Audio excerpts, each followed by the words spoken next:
তোমাকে বলেছিলাম যত দেরি হোক আবার আমি ফিরে আসব তল আঁধারি অশ্বত্থ গাছটাকে বাঁয়ে রেখে, ঝালডাঙ্গার বিল পেরিয়ে হলুদ ফুলের মাঠের উপর দিয়ে আবার আমি ফিরে আসব।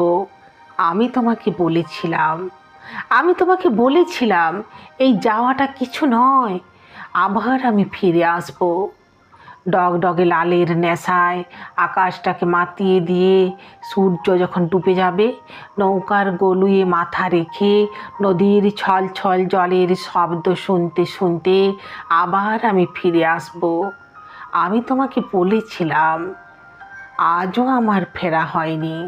রক্তের সেই আবেগ এখন স্তিমিত হয়ে এসেছে, তবু যেন আবছা আবছা মনে পড়ে আমি তোমাকে বলেছিলাম।